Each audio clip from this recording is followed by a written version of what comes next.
Lecture du livre du prophète Jérémie. Mes ennemis ont dit, « Allons, montons un complot contre Jérémie.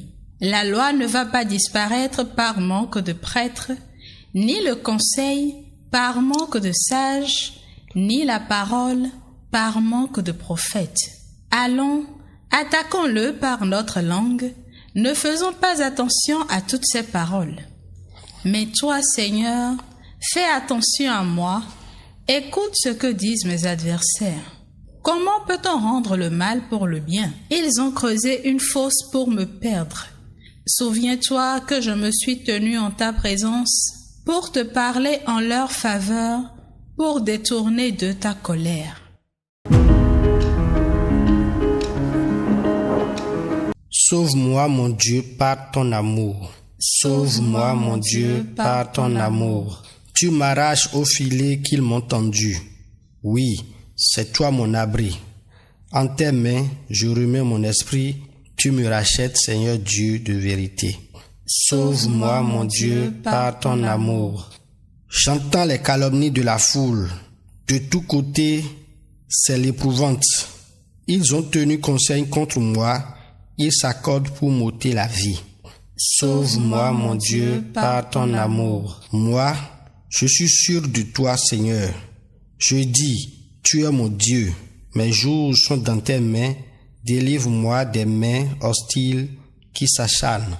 Sauve-moi, mon Dieu, par ton amour. Évangile de Jésus-Christ selon saint Matthieu. En ce temps-là, Jésus, montant à Jérusalem, prit à part les 12 disciples et en chemin, il leur dit, « Voici que nous montons à Jérusalem. Le Fils de l'homme sera livré aux grands prêtres et aux scribes. Ils le condamneront à mort et le livreront aux nations païennes pour qu'elles se moquent de lui, le flagellent, le crucifient. Le troisième jour, il ressuscitera. » Alors la mère des fils de Zébédée s'approcha de Jésus avec ses fils Jacques et Jean, et elle se prosterna pour lui faire une demande. Jésus lui dit, « Que veux-tu » Elle répondit, « Ordonne que mes 2 fils que voici siègent, l'un à ta droite et l'autre à ta gauche dans ton royaume. » Jésus répondit, « Vous ne savez pas ce que vous demandez. Pouvez-vous boire la coupe que je vais boire ?»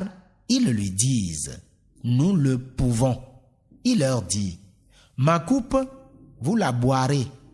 Quant à siéger à ma droite et à ma gauche, ce n'est pas à moi de l'accorder. Il y a ceux pour qui cela est préparé par mon Père. » Les 10 autres qui avaient entendu s'indignaient contre les 2 frères. Jésus les appela et dit, « Vous le savez, les chefs des nations les commandent en maîtres et des grands font sentir leur pouvoir. Parmi vous, il ne devra pas en être ainsi. Celui qui veut devenir grand parmi vous sera votre serviteur, et celui qui veut être parmi vous, le premier, sera votre esclave. Ainsi, le Fils de l'homme n'est pas venu pour être servi, mais pour servir et donner sa vie en rançon pour la multitude.